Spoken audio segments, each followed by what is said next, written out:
How's it, everyone? Wayne the Known here, and welcome back to another episode of Geeking Out, where we basically discuss everything nerd and geek related. I am bringing back a segment I've not done in at least a few months, I think. Been a while.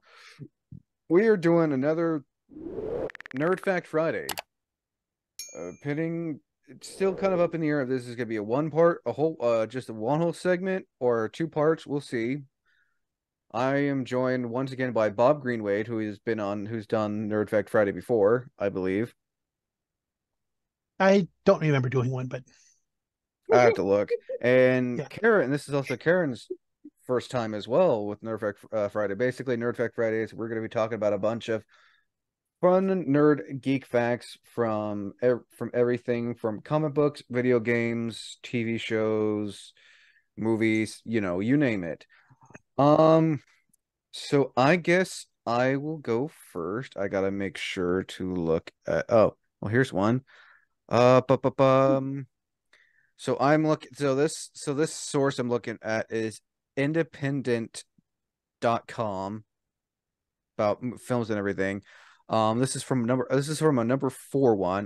Buzz Lightyear almost had a different name. Early designs for Toy Story, Buzz Lightyear revealed the action figure was originally going to be called Lunar Larry, and its design was slightly different too. Buzz's name was changed in tribute to real life astronaut Buzz Aldrin. Aldrin and Neil Armstrong became the first two humans to walk on the moon on July 20th, 1969. Armstrong went first, and Aldrin joined him about 20 minutes later. Also, um, Buzz Lightyear's original voice actor was going to be Billy Crystal instead of Tim Allen. But as we all know, that would have sounded weird. At least, Billy Crystal got his chance to voice in another Pixar movie a couple years later called Monsters Inc. Who's Billy Oh yeah. Crystal? Huh? Okay, who's that? Billy Crystal, Miracle Max. yeah, What? Miracle Miracle Max Max. and the Princess Bride under all that makeup. That's Billy Crystal. Yeah. Are you the Oh, I've miracle? Are you actually the never miracle? watched the Are you the whole miracle Princess man? Bride movie. Yeah, no, yeah, I didn't know that was like Billy Okay. Crystal until I Yeah. watched. Like, is that who I Oh, think? Oh my God, yeah, that's Billy Crystal with all that makeup and everything. You are the Brute Squad.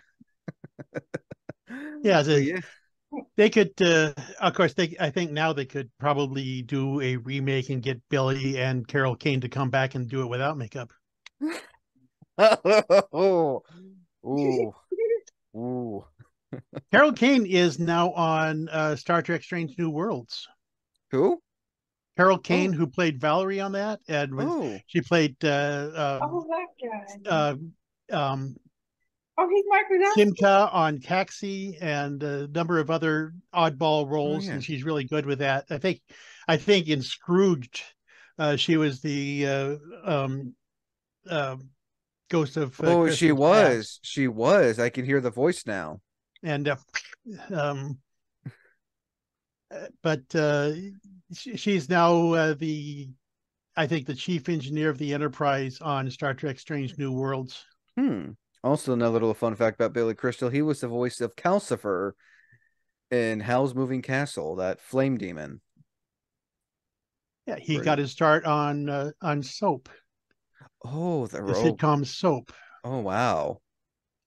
Yeah, he's back in also the 70s. him, Whoopi Goldberg, and Robin Williams were good friends as well. Yes. Because him and Robin Williams played a movie together where they find out one of them could be the father. I think it's called Happy Father's Day. I don't remember that. Oh, okay. Bob, what Mhm. fun facts do you have for us? Well, I was kind of I since just before you put out the invite, I had I've had been having Doctor Who trivia going through my head. Uh, Ooh. something I have something about almost every Doctor. Um, at least the ordinal Doctors. The, except for the eighth, I don't have anything for Paul McGann, but William Hartnell, the original first Doctor, and I have to say original first Doctor because the first Doctor has been played by three different actors on the Black and screen. black and white from the 60s. Yeah, but the earliest one, that was his last role, because he came down with, or actually was already starting to come down with arteriosclerosis in the brain, and it was affecting his memory. And so he got to where he couldn't remember his lines, and they had to let him go. And they decided, well, the doctor's an alien, and we don't know what aliens could do, so he can maybe change his appearance.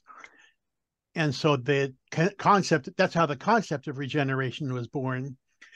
Colin Baker later said if William Hartnell had been a well man, then the show probably would have lasted 5 years and been a footnote in television history instead of the phenomenon that it is today. Didn't Hartnell come back to play as the first Doctor in one of the later seasons with the in the Three Doctors? Yes, that was yes, his last. yeah, yeah, that was his very last bit of okay, work at yeah, all. it was His condition was so bad by that time that he had to read his lines off the cue card. They had to not bring him out on the stage, but write his part so that he was in the so that he was in a separate studio and could just read his lines yeah, as he it said explains them. why he's like it seems like he's like sitting in a chair and everything. And he looks, I mean, he was what 60, I think. He was 55 when he started, so he would have been 65 by that time, since it was the 10th anniversary special. Oh yeah, because 64, it was the 65. episode with the third Doctor, the second Doctor, and him. I can't remember. And Yeah, yeah, when I get up to the third Doctor, I'll have a bit more story to share about that and um, fun. Oh, episode. nice. But there's that. Patrick Troughton, when he took over, his initial thought for the Doctor, he was going to get what they called at the time blacked up, and play him like he was Arabian, with a scimitar and everything, and so that he could go out in public and not be recognized. Um, and it's good that he was talked out of that and changed his mind, because if he had, then his entire run in the show would probably not be able to be viewed today. Oh no. I mean, that's why, I mean, I like the fact that he plays a recorder. Yes, he's this whimsical little clown, which is like something very different from just something very almost diametrically opposite from the first Doctor. That he left after 3 years, because in those days, when they were doing these shows at the BBC, at that time they were working through the whole year. They were literally rehearsing 12 days and then shooting for 2 days to get 2 episodes. Oof. And I mean, they were your budget, BBC's budget is, it's much bigger now than what it was 50 yeah, years ago. but that's all. But that's what they do, because there wasn't much in the way of reruns at that time. Even though these things were on tape, they didn't expect to rerun them very much. They got them on tape so that they could ship them overseas and have them shown in other countries, which was mainly in other parts of Europe and in Africa. Yeah. And then, but he left because he was just getting too tired out. And Fraser Hines and I'm forgetting the name it played, Wendy Padbury. They were kind of feeling the same way, and they started turning over almost all of the cast, and they were changing to color. But they decided to change the color for the next season. Oh, that's right. Yeah, because the third Doctor was like that. This is like the late 60s, early 70s. Introduced the third is going Doctor from 69 to 70. So they showed Patrick's last episode in 1969, and then I'm it was feeling after the New Year I'm feeling dizzy. no. And that last story, the War Games, was by that time the second longest they had ever done. It was 10 episodes long, but they had such a big canvas to play with that the writer, whose name escapes me right offhand, later said no, didn't matter how many episodes they had. They could have just kept writing more story for it, and it would have been fine. And it really works at 10 episodes. Yeah. But that was for the longest time. That was how it went. And then John Pertwee, of course, the first one in color. Oh yeah. Karen, any fun facts you found that are you want to share? We'll come back to Actually, John later. Yeah. I found quite a few interesting facts. Okay, Where's the go ahead. one? We'll go two doctors at a time, I guess. Oh yeah. Where was the one I was Just only 11 more to go. Oh wait, no. Oh, like apparently the Assassin's Creed video game was a spinoff to the Prince of Persia. Yep. Oh, I didn't Yep. know that. Yep, it was originally going to be a Prince of Persia spin-off because Ubisoft around the time, yeah. Pictures. Because Ubisoft was also responsible for Prince of Persia, but they Were they? felt I can't remember why exactly they did it, but I'm glad they did. I remember playing the first Assassin's Creed game, and but yeah, the mechanics are there, like the same mechanics from Prince of Persia, and yeah, no, I'm kind of glad that we got. I mean, I wish we would have got more Prince of Persia games, but they're more focused on Assassin's Creeds. Like you can still see some Prince of Persia elements in some of the newer Assassin's Creed games. Yeah, I love the Assassin's Creed. I The can't wait for movie. I we don't talk about Disney's attempt at a live action Prince of Persia Sands of Time movie. I mean, Jake Gyllenhaal, you can't convince me Jake Gyllenhaal to be that. No offense against Jake Gyllenhaal. It's just it was I saw it once and that was it. All you need to see one. It's just like, okay, oh, you're cool. Yeah. I'm done watching you now. Okay.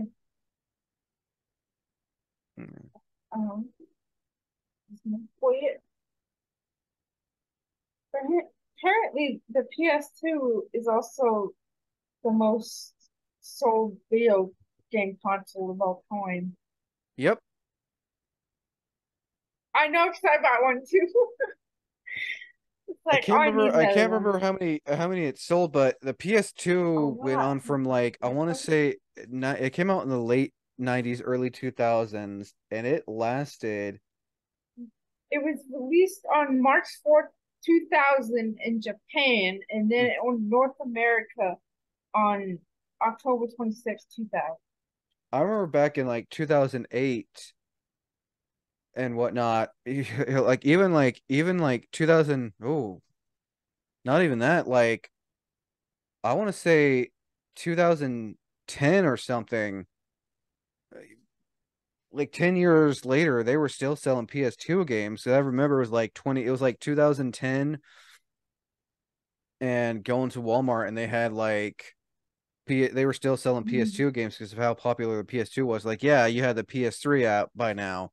You had, you know, the Xbox 360, you had, the newer gen consoles Yeah. slowly coming right after that. But PS2, to this day, I feel like the PS2 is probably the most sought after and probably the most played console over the past 20 years, in my Which opinion. is I feel really like, interesting. Yeah, yeah, some people want to relive that nostalgia, and right. there's I love nothing them wrong. skateboarding games on the PS2. They're so fun. Cheesy, but fun. All right, let's see here. I'm gonna see if I can't find because I'm looking at more stuff. Oh, here we go. Here's one about Jaws. Jaws wasn't always going to need a bigger boat. Again, this is from independent.com.uk. Um, it was one of the most iconic lines in the history of cinema, and it wasn't always meant to be. You're going to need a bigger boat. You're going to need a bigger boat, is what Chief Brody, aka Roy Sheeter, how do you pronounce that name? Says after the menacing white shark is first spotted. As screenwriter Carl Gottlieb told Hollywood Reporter, "You're gonna need a bigger boat" had become a running joke on the film set, meant to signal small mishaps. It became a catchphrase for for any time anything went wrong. If lunch was late or the swells were rocking the camera, someone would say, "You're gonna need a bigger boat." Gottlieb recalled. Scheider ad-libbed the line at various times in the movie, and this is the one that made it in the final cut. I love that scene. It's I so say that all the time. we're gonna need a bigger boat. And It's all right, great. I will pick one more. It's been quoted and satirized more times than I can count. Oh yeah, Right? no. I even It's do it just how myself can on you one of my scripts. Let's see. how And can you not? here is It's one good. more. I'm gonna be looking for at movies. This is at number 8 on the list. Gene Kelly was sick while filming the iconic "Singing in the Rain." Should he have been singing in the rain?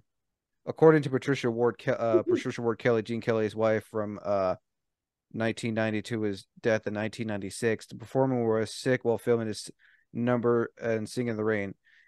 It was all draped in black tarpaulin. I'm not even trying to pronounce that word. So he would come inside of the blah blah blah into the daylight and just lie Blah, blah, in the blah. sunlight and just kind of bake this fever out of him and go back to start over again. She said, according to the Radio Times, they shot the number in a day and a half. Wow.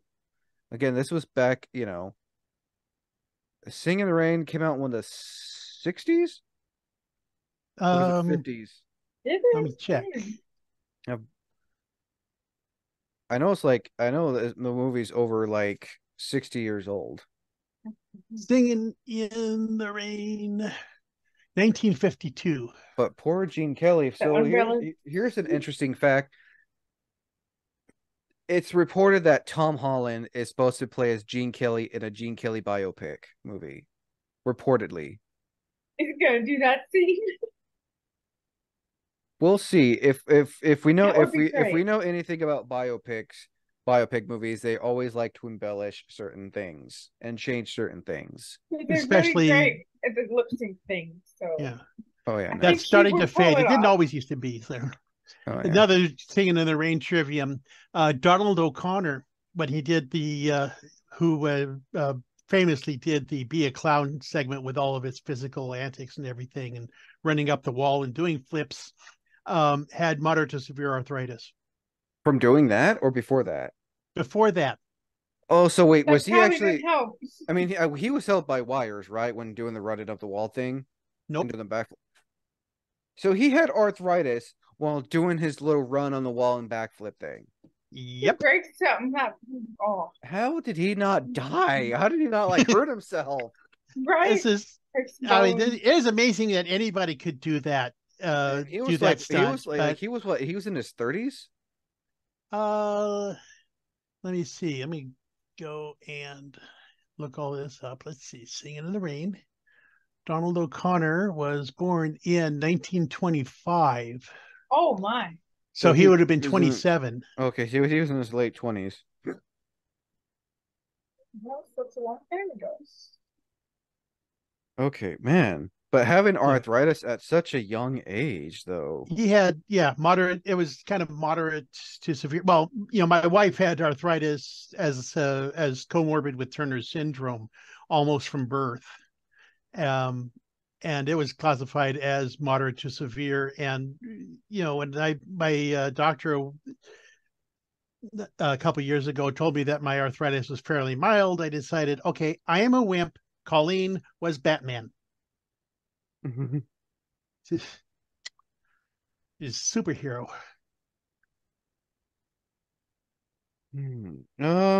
Bob, got any more trivia for us? Yeah, picking up with Third Doctor John Pertwee, he when he picked up the role, he was just coming off of a show called Warzel Gummidge, where he played a Warzel scarecrow. Warzel Warzel Gummidge. That was the name of What? the scarecrow that he was playing. Warzel Warzel, Worzel, Gummidge. Gummidge, Gummidge, which is just like a bunch of nonsense. But that was the name of his scarecrow character. And it was a children's show. And for most of his career, he had been used to doing bits where he got to wear ridiculous costumes and do silly voices. And he was told that when he came on to do the Doctor, he just play him as himself. and he said he didn't know who that was. And afterwards said that the show helped him realize, what he was really what he as a person was really like. Um, and the outfits that he wore, the dandyish outfits, was not actually that far off of his everyday attire, his preferred attire. But he loved during that run to do all those vehicle chases. And so, as a special gift on his Oh, that's last right. story, Yeah, Planet of the he's Spiders, like they gave him as many as they could. that's right. Yeah, he's one of few doctors that actually drove. Yeah, he had that yellow car for the first four out of his five seasons. Bessie, Tom Baker got to drive it uh, in an episode, and it was brought back for Sylvester McCoy. And I don't think it has made except maybe a cameo appearance in the new series. But Bessie is one of the most classically recognized cars from television, especially British television. Yeah, I actually remember watching because Netflix did have so from the first Doctor to the fourth, and I think the fifth and sixth and seventh, I could be wrong. They only had a select few episodes because it's not they I don't know why. I don't know if it's just because they were lost or what they could find, but before the Eighth Doctor, for I didn't know this, the Eighth Doctor, it was a film, not a TV show. I It didn't know was that. all well, it was mostly videotaped. The Eighth Doctor was a TV movie. First through seventh were the BBC's mostly half-hour episodes, and in fact, the John's first story, Spearhead from Space, a four-parter, is to this day the only Doctor Who that has been shot entirely on film. Really? Everything else has involved either videotape or digital recording. Huh. I didn't know that. Now, getting into Tom Baker, My favorite all the time because he has a 12-foot scarf. yeah, it eventually grew to 18. By the way, Hey, they jeez. basically that where that scarf came from is that they gave it to a woman to make, and they gave her some yarn. Said these are the colors, and they didn't never expected her to use all of the yarn. So that was the origin of the long scarf. Tom also, um, he was the first person. Tom kind of made the 14th Doctor possible. The 14th, who is played by David Tennant, reprising the role. Oh yeah, this is his He second was, time. but This is his second time returning as a doctor. yes, this is the second time as the Doctor. Well, Tom Tom came back as the curator oh, that's in right. Day of the Doctor, and there was all this toying around and implication that he was a future incarnation coming back and revisiting some old favorites. And so that kind of gave the seed of the idea that the Doctor could come back with a previous face. Tom was also responsible for the possibility of the 13th Doctor, Jodie Whittaker. But Not this was Tom himself. When he announced that he was leaving the show, he said, "I wish all the best to my successor, whoever he or she may be." Then he got up and left John Nathan Turner there to handle the press, who was going bonkers with the implication that there could be a woman playing the next well, I Doctor, mean, he's a time lord, a Gallifreyan, an alien who can change from young to old and vice and versa. vice versa, male to female. Out of like Doctor Who's 60-year run, there's only been one female Time Lord as the main character. At the time, it was 17 years, Oh, that's um, right. because It it was was his This was, this was at the end of his own run when he was just announcing that he was leaving. He had to go someplace else. He legitimately had to leave, and he and John Nathan Turner were making this announcement.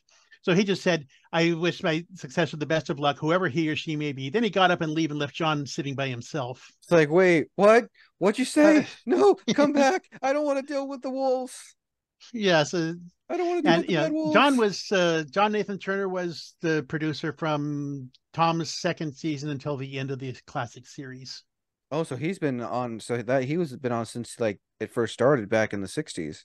No, he was on from Tom's second season, Oh, which would have been season 11, 12, 13, up until the end of Sylvester McCoy. so and Tom started in the mid '70s, That would be correct. It would be 75. So this would have been like 80 or 81. and you can always tell when the actor who played the Doctor was getting older. I think the most recognizable one was Tom Baker. You can tell that he was getting much older because you could start seeing the grays in his hair. Yeah, I'll start seeing it, but it's also something that the writer to whom I referred earlier, and I wish I could remember his name. He was responsible for so many novelizations. Terrence Dick. He was a writer or script editor or something with Doctor Who for um, most of its run from when Patrick Troughton came on until almost until the end. Contributed some sort of something or other. But he said one thing that noticed you could tell how far it was into John Pertwee's run by how big his hair was. And later says the same thing about Colin. And I think the same thing may be true with Tom. Peter Davison's hair seemed to go the opposite direction.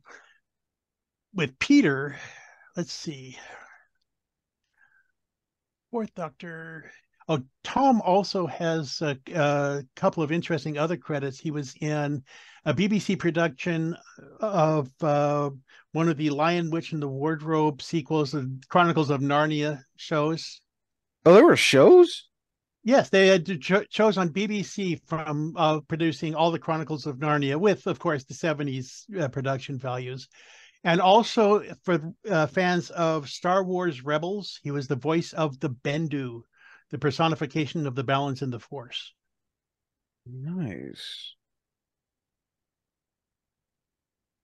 Um, but Peter Davison, the Fifth Doctor, was basically coming right off of All Creatures Great and Small. Wasn't sure he again wasn't sure how to play the character, and so he asked people at a convention, how should I play it? And one little girl came up and said, I think you should play him like Tristan, but brave. Tristan being his character on All Creatures Great and Small. And he thought that's a good starting point. And so that's where he took it. And he actually played cricket. There's an Nice. episode where his outfit is basically a cricketing outfit. And there's an episode where the Doctor plays cricket, and that's actually him playing the cricket in that Nice. one. All Um, right. Oh, and wait. then later on, Peter got to play the title character in Campion, an ongoing mystery series, and was also a regular in Law and Order UK, Hmm. which at other times also featured Prima Agyeman, fresh off of Doctor Who, and pre-Doctor Who Bradley Walsh. Nice. Karen, your turn now. What you got for us? Apparently, the camp that they use in not Halloween, Friday the 13th is still functioning. It's still a scout camp. Wait, what? Yeah, the camp that they use to, murder people. Oh, yeah, it's an actual campground. Yeah, it still runs. It's still a camp Is it still for called? scouts. Is it called Crystal Lake or what is it called? Um, called Camp No Something. No Who's Go. The hell kind of name is that? Hmm. I don't even know how you pronounce that. I'm gonna look that up. But it's in Jersey. I don't know. I don't think it's called. I'd keep that sign up. I won't take that sign down. It's sweet. Have your own licenses. Oh yeah, most of the film took place in um oh, so the original location of the filming of Friday the 13th took place at the camp in Hardwick called Nobi Bosco. Is that how you say it? Nobi Bosco, yeah, I'm An guessing if interesting name. yeah, it's just called Nobi Bosco. Oh, Hmm. Yeah, it takes place in Cunningham County, New Jersey. New Jersey. Jersey. Yeah, Jersey. Oh, Cunningham County itself is named for Sean S. Cunningham, the director of the original Friday the 13th. Yeah. So a little fun fact about Friday the 13th that they just had the name when they decided to make the film back in like the late 70s, early 80s. It was just a name, and that was it. Really? Yeah. No, I'm kidding. I'm not kidding. It was just a name, and they were trying to figure out. I remember watching a thing on the kill count how James was talking about how Friday the 13th was when they were first like trying to think of an idea, and there's a lot of references they took from Halloween, the original Halloween from the 70s. Oh, yeah. Yeah, it was just the name. Originally, the movie was going to be called Camp Blood. Yeah. That, Friday the 13th, much, much better. Oh yeah, no. And like over the years, just yeah, no. I mean, yeah, it's definitely probably one of the most popular classic horror movie franchises from that era and to this day. Hmm. There's, there's a lot of them. Oh yeah, no. Let's see here. I got a video game cartoon show fact. So you know how I said Peter Cullen, the guy who voiced Optimus Prime and occasionally Eeyore 2. So in 1983, he voiced Mario on a show called The Saturday Supercade. It was an animated show that came on Saturday back in the early 80s. Peter Cullen is the original voice of Mario, but people are more familiar with Charles Martinet, who's voiced Mario in the video games and Oh, yeah. and also briefly lent his voice for two minor role characters in the Super Mario Brothers. Well, I won't say minor characters. One was named Giuseppe. He's the one who's playing the arcade machine where he says, "Too much, it's the perfect woohoo!" And he also voices Mario and Luigi's dad too. Oh, But yeah, Peter Cullen, aka Optimus Prime, is also he was the announcer guy. Well, he was the announcer who would announce it. Peter Cullen also did announcements for Toonami as well. He's got that deep voice. hmm. I mean, the guy's still kicking. He's got the perfect voice. Yeah, Peter He's like Cullen. up there with Samuel Jackson and Morgan Freeman. Oh, and iconic voices, yeah, no. Like Yeah, you know. yeah, exactly. Yeah, Peter Cullen. Very distinctive. Well, if there's He time afterward, I'll talk about um, um, oh, Frank Welker, Oh yeah. Oh yeah. No, who is he's got set like like he's pushing 80 and he is still doing the voice of teenage Fred Jones on Scooby Doo. he's got that young voice. I mean, Peter Cullen is 82. He was born in 1941.